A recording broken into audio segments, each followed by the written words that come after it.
ایک مرتبہ حضرت موسیٰ علیہ السلام نے اللہ سے سوال کیا، اے اللہ، آپ انسانوں کو کیوں پیدا کرتے ہو پھر انہیں کیوں مار دیتے ہو؟ اللہ کا جواب سن کر سب حیران رہ گئے۔ بسم اللہ الرحمن الرحیم۔ ناظرین، ایک مرتبہ حضرت موسیٰ علیہ السلام نے اللہ تعالیٰ سے سوال کیا، یا اللہ، آپ نے انسانوں کو کیوں پیدا کیا؟ یعنی کہ آپ نے اتنی ساری مخلوقات کو کیوں پیدا کیا، اور اگر پیدا کیا تو پھر انہیں مار کیوں دیتے ہو؟ یعنی کہ ان کو موت کیوں دیتے ہو؟ تو حضرت موسیٰ علیہ السلام کے سوال کا جواب اللہ تعالیٰ نے جو دیا، اس کو سن کر آپ بھی حیران اور پریشان ہو جاؤ گے، اور ساتھ ہی ساتھ آپ کو یہ بھی معلوم ہو جائے گا کہ اللہ تعالیٰ اپنے بندوں کو کیوں پیدا فرماتا ہے اور پھر ان کو مار کیوں دیتا ہے۔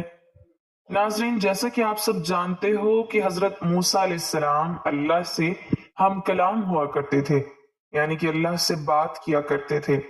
اکثر حضرت موسیٰ علیہ السلام کوہ طور کی پہاڑی پر جا کر اللہ سے بات کرتے تھے۔ اس وقت اللہ تعالیٰ نے آپ کو اتنی ساری حکمتیں اور اتنی ساری صفاتیں عطا فرمائیں کہ جو ہر انسان کے لیے ایک بہت بڑی نصیحت اور زندگی جینے کے صحیح طریقے کے لیے بہت ہی فائدہ مند ہے۔ ایک مرتبہ حضرت موسیٰ علیہ السلام نے اللہ تعالیٰ سے سوال کیا، اے اللہ، آپ لوگوں کو پیدا کرتے ہو اور پھر ان کو مار دیتے ہو، ان میں آپ کی کیا حکمت ہے؟ یعنی کہ آپ ایسا کیوں کرتے ہو؟ تو یہ سن کر اللہ تعالیٰ نے حضرت موسیٰ علیہ السلام کو حکم دیا کہ اے موسیٰ، تم کھیتی بو دو۔ حضرت موسیٰ علیہ السلام نے اللہ کے حکم سے کھیتی کرنا شروع کیا۔ کچھ دنوں کے بعد جب وہ کھیتی تیار ہو گئی تو حضرت موسیٰ علیہ السلام نے اس کو کاٹ دیا۔ تو یہ دیکھ کر اللہ تعالیٰ نے حضرت موسیٰ علیہ السلام سے فرمایا، اے موسیٰ، تم نے خود ہی کھیتی بوئی اور پھر تم نے خود ہی اس کو کاٹ کیوں ڈالا؟ یہ سن کر حضرت موسیٰ علیہ السلام نے عرض کیا، یا اللہ، کھیتی کے پکنے پر اس میں دانہ اور بھوسا تھا، اور دونوں کو ملا جلا کر رکھنا مناسب نہیں تھا، اسی لیے حکمت کا تقاضا یہی ہے کہ ان دونوں کو جدا جدا کر دیا جائے۔ یہ سن کر اللہ نے حضرت موسیٰ علیہ السلام سے پوچھا، اے موسیٰ، تم نے یہ عقل کہاں سے حاصل کی؟ تو حضرت موسیٰ علیہ السلام نے کہا، اللہ تعالیٰ سے عرض کیا، یا الہی، میری یہ دانش مندی اور یہ عقل سب آپ نے ہی عطا کی ہے۔ یہ سن کر اللہ تعالیٰ نے فرمایا، اے موسیٰ، پھر یہ دانش مندی مجھ میں کیوں نہ ہوگی؟ اے موسیٰ، دیکھو، انسانوں کی روحیں دو قسم کی ہوتی ہیں، ان میں ایک روح پاک ہے اور ایک روح ناپاک ہے، اور ہر انسان کے جسم ایک رتبے کے نہیں ہوتے۔ کسی کے جسم میں موتی کی طرح پاک اور صاف روح ہے تو کسی کے جسم میں کنچ کی پونچھ طرح روح موجود ہوتی ہے۔ ان روحوں کو بھی ٹھیک اسی طرح سے ایک دوسرے سے علیحدہ کرنا مناسب ہے، یعنی کہ جدا جدا کرنا ضروری ہے۔ جس طرح سے تم نے گندم کو بھوسے سے الگ کر دیا ہے تاکہ جو نیک روح ہوتی ہے وہ جنت کو چلی جائے اور جو بری روح ہوتی ہے وہ دوزخ میں چلی جائے۔ اے موسیٰ، یہ تو انسان کو مارنے کی حکمت تھی، اور انسانوں کو پیدا کرنے کی حکمت یہ ہے کہ ہماری صفات کا اظہار ہو جائے۔ حدیث قدسی میں ہے کہ اللہ تعالیٰ ارشاد فرماتا ہے کہ میں ایک پوشیدہ خزانہ تھا، اس لیے میں نے چاہا کہ میں پہچانا جاؤں، اس لیے میں نے مخلوق کو پیدا کیا، میں نے انسانوں کو پیدا فرمایا۔ اے موسیٰ، انسان کے جسم میں جو موتی ہے اس کو کبھی بھی ضائع نہیں کرنا چاہیے بلکہ اس کی حفاظت کرنی چاہیے۔ تو ناظرین، ہمارے لیے بھی یہ حکمت کتنی بڑی ہے کہ اللہ تعالیٰ انسانوں کو کیوں پیدا کرتا ہے اور پھر ان کو مار کیوں دیتا ہے۔ اس بات کا خلاصہ بھی خود اللہ تعالیٰ نے کر دیا ہے، اور ساتھ میں اس واقعے سے ہمیں ایک بہت بڑا سبق یہ بھی ملتا ہے کہ اللہ تعالیٰ نے اس قدرت کے نظام میں ڈھیروں صفاتیں رکھی ہیں اور ڈھیروں وجوہات ہیں جسے کوئی بھی انسان نہیں سمجھ سکتا ہے۔ اسی لیے ہمیں کبھی بھی کسی بات کے لیے اللہ سے کوئی سوال نہیں کرنا چاہیے، کیونکہ یاد رکھیں، اللہ جو بھی کرتا ہے بہتر کرتا ہے، اور اللہ کے ہر کام میں کچھ نہ کچھ حکمت ضرور ہوتی ہے۔ اسی لیے یاد رکھیں، اللہ تعالیٰ جب بھی ہمیں کسی امتحان میں ڈالتا ہے تو اس میں بھی ہماری کوئی نہ کوئی بھلائی ضرور ہوتی ہے، یعنی کہ اللہ کی ہر بات میں کوئی نہ کوئی حکمت ضرور ہوتی ہے۔ اور اللہ کے کیے گئے ہر فیصلے میں بندے کا کوئی نہ کوئی بھلا ضرور ہوتا ہے، کیونکہ اللہ جو بھی کرتا ہے اچھا کرتا ہے، اپنے بندے کے حق میں کرتا ہے۔ اسی طرح سے ناظرین، ایک مرتبہ حضرت موسیٰ علیہ السلام نے اللہ تعالیٰ سے 7 سوال کیے۔ ان میں سے پہلا سوال تو یہ تھا کہ حضرت موسیٰ علیہ السلام نے اللہ تعالیٰ سے پوچھا، اے میرے رب، تیرے بندوں میں سب سے زیادہ متقی یعنی ڈرنے والا اور پرہیزگار کون ہے؟ اللہ تعالیٰ نے ارشاد فرمایا، وہ شخص جو اللہ کا ذکر کرتا رہے اور اس کو بھولے نہیں۔ یقیناً اللہ سے ڈرنے والا وہی شخص ہوتا ہے جو صرف مسجد کے اندر ہی نہیں بلکہ مسجد کے باہر بھی اللہ کو یاد رکھے، یعنی عام معاملات، خوشی اور غم میں بھی اللہ کو نہ بھولے بلکہ ہر قدم اللہ کی رضا کے مطابق ہی اٹھے۔ دوسرا سوال حضرت موسیٰ علیہ السلام نے پوچھا، اے میرے رب، تیرے بندوں میں سب سے زیادہ صحیح راستے پر کون ہے؟ اللہ تعالیٰ نے ارشاد فرمایا، جو ہدایت کے راستے پر چلے۔ اللہ تعالیٰ نے اپنے نبی کو بھیج کر اور قرآن پاک جیسی کتاب کو اتار کر ہدایت کے راستے کو صاف صاف دکھا دیا۔ اسی لیے ہم سبھی کو قرآن اور حدیث کا جھنڈا لے کر ہدایت کے راستے پر چلنا چاہیے۔ تیسرا سوال حضرت موسیٰ علیہ السلام نے پوچھا، اے اللہ، تیرے بندوں میں سب سے زیادہ جاننے والا عالم کون ہے؟ اللہ تعالیٰ نے ارشاد فرمایا، عالم وہ ہے جس کا پیٹ علم سے نہیں بھرتا، جس کے اندر علم کی پیاس کبھی نہ بجھے، بلکہ وہ ہر دن نئی چیزوں کو سیکھنے کی کوشش کرے اور مرتے دم تک سیکھتا رہے۔ یہی عالم ہے، نہ کہ وہ جس نے علم سیکھا پھر سیکھنے اور سکھانے سے اس کا کوئی تعلق نہیں۔ چوتھا سوال حضرت موسیٰ علیہ السلام نے اللہ تعالیٰ سے پوچھا، اے میرے اللہ، تیرے بندوں میں سب سے زیادہ اچھا فیصلہ کرنے والا کون ہے؟ اللہ تعالیٰ نے ارشاد فرمایا، وہ شخص جو لوگوں کو وہی حکم دیتا ہے جو اپنے آپ کو دیتا ہے، وہ کام جو کسی نے نہ کیا ہو اور دوسروں کو اس کے کرنے کا مشورہ دیتا ہو، ایسا آدمی صحیح فیصلہ نہیں دے سکتا۔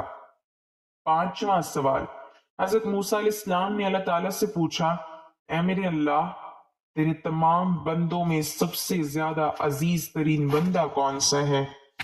اللہ تعالیٰ نے ارشاد فرمایا، وہ شخص جو بدلہ لینے کی طاقت رکھتا ہو لیکن پھر بھی بدلہ نہ لے اور سامنے والے کو معاف کر دے۔ ایسا وہی کر سکتا ہے جس کے اندر صبر برداشت کرنے کی طاقت ہو، کیونکہ جب کوئی آپ کو تکلیف پہنچائے تو بدلے میں آپ بھی اسے تکلیف دینا چاہتے ہیں، لیکن بدلہ لینے کی بجائے جو معاف کر دے، ایسا شخص اللہ کا سب سے عزیز بندہ ہے۔ چھٹا سوال حضرت موسیٰ علیہ السلام نے پوچھا، اے اللہ، تیرے بندوں میں سب سے زیادہ غنی کون سا بندہ ہے؟ اللہ تعالیٰ نے ارشاد فرمایا، وہ شخص جس کو جتنا ملے اس پر راضی رہے۔ غریب ہے وہ کہ جس کے پاس دولت ہو پھر بھی اس پر راضی نہ ہو، دن رات اسی کی طلب میں مارا مارا پھرے، اور بے نیاز وہ شخص ہے جس کو جتنی نعمت ملی اسی پر خوش ہو کر اللہ کا شکر ادا کرے۔ ساتواں سوال حضرت موسیٰ علیہ السلام نے پوچھا، اے میرے رب، آپ کے بندوں میں سب سے زیادہ فقیر کون ہے؟ اللہ تعالیٰ نے ارشاد فرمایا، جو مسافر ہو۔ ایک مسافر یعنی سفر کرنے والا حاجت مند اور ضرورت مند ہو سکتا ہے۔ ویسے تو آج کل کے سفر چند گھنٹوں اور دنوں کے ہوتے ہیں، اسی لیے آسانی ہوتی ہے، لیکن پھر بھی سفر میں مشکلیں بہت سامنے آتی ہیں۔ اسی لیے اگر کوئی مسافر اگر ضرورت مند ہو تو اس کی مدد ضرور کرنی چاہیے۔ ایک دن حضرت موسیٰ علیہ السلام نے اللہ تعالیٰ سے عرض کیا، یا اللہ، تو نے انسان کو پیدا کیا، اسے عقل، دل اور زندگی عطا کی، پھر آخر اسے موت کیوں دیتا ہے؟ اس میں تیری کیا حکمت ہے؟ اللہ تعالیٰ نے فرمایا، اے موسیٰ، تم کل صبح وادی میں جاؤ، وہاں تمہیں ایک منظر دکھاؤں گا جس سے تمہیں میری حکمت سمجھ میں آ جائے گی۔ حضرت موسیٰ علیہ السلام حسب فرمان صبح سویرے وادی کی طرف گئے۔ انہوں نے دیکھا کہ ایک ہری بھری گھاس کے میدان میں ایک نوزائیدہ ہرنی اپنے بچے کے ساتھ کھیل رہی تھی۔ تھوڑی دیر بعد ایک شیر آیا اور اس نے اس بچے کو شکار کر لیا۔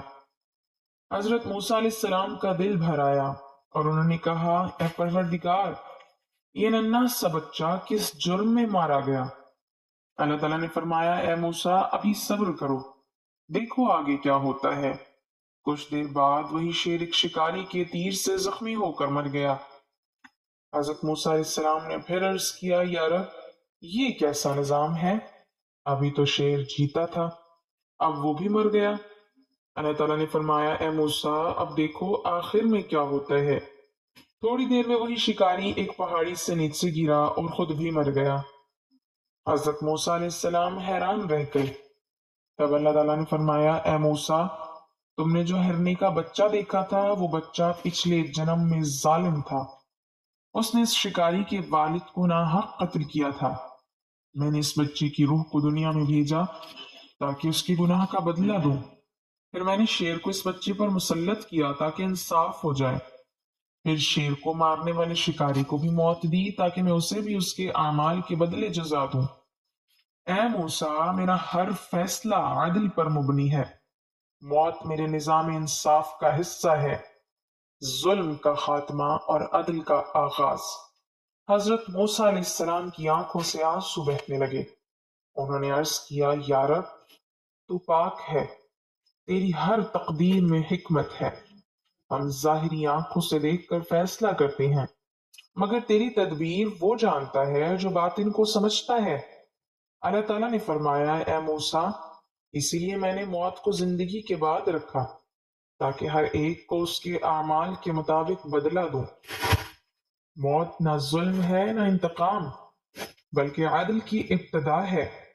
یہ واقعہ ہمیں سکھاتا ہے کہ انسان دنیا کی ظاہری زندگی کو سب کچھ سمجھتا ہے، مگر اللہ تعالیٰ کے نزدیک اصل زندگی موت کے بعد شروع ہوتی ہے، جہاں ہر عمل کا حساب اور ہر حق کا بدلہ دیا جاتا ہے۔ ایک دن ایک نیک بزرگ اپنے شاگردوں کے ساتھ قبرستان کے پاس سے گزر رہے تھے۔ شاگردوں میں سے ایک نے سوال کیا، حضرت، اللہ تعالیٰ نے انسان کو پیدا کیا، پھر آخر موت کیوں دیتا ہے؟ اگر زندگی ہی مقصد تھی تو ہمیشہ کے لیے زندہ رکھ دیتا۔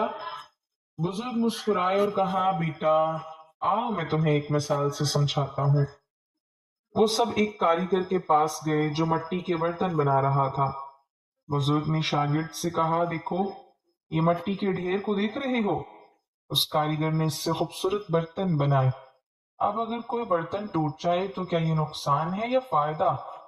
شاگرد نے کہا، اگر برتن بیکار ہو جائے تو کاریگر اسے توڑ کر نئی مٹی بناتا ہے تاکہ کچھ بہتر بنا سکے۔ بزرگ نے فرمایا، بالکل ایسے ہی اللہ تعالیٰ نے انسان کو مٹی سے پیدا کیا۔ دنیا اس کے لیے ایک بھٹی ہے جہاں اسے تپاتا ہے، آزمایا جاتا ہے، سنوارا جاتا ہے۔ جب وہ مکمل ہو جاتا ہے تو اللہ تعالیٰ اسے اس دنیا سے لے جاتا ہے تاکہ اس کو اب بھی زندگی عطا کرے جہاں نہ موت ہے نہ دکھ۔ پھر انہوں نے کہا، اللہ موت کو فنا نہیں بناتا بلکہ ایک دروازہ بناتا ہے دنیا سے ابدیت کی طرف۔ موت دراصل پیدا ہونے کا عمل دوسرا مرحلہ ہے۔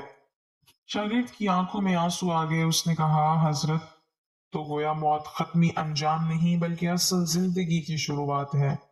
بزرگ نے جواب دیا، ہاں بیٹا، اسی لیے مومن موت سے نہیں ڈرتا بلکہ اس کا استقبال کرتا ہے، کیونکہ وہ جانتا ہے کہ اس کے رب نے اس کے لیے ایک بہتر گھر تیار کیا ہے۔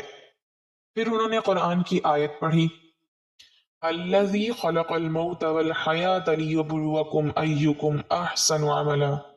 وہی ہے جس نے موت اور زندگی کو پیدا کیا تاکہ تمہیں آزمائے کہ تم میں سے کون اچھے عمل کرتا ہے۔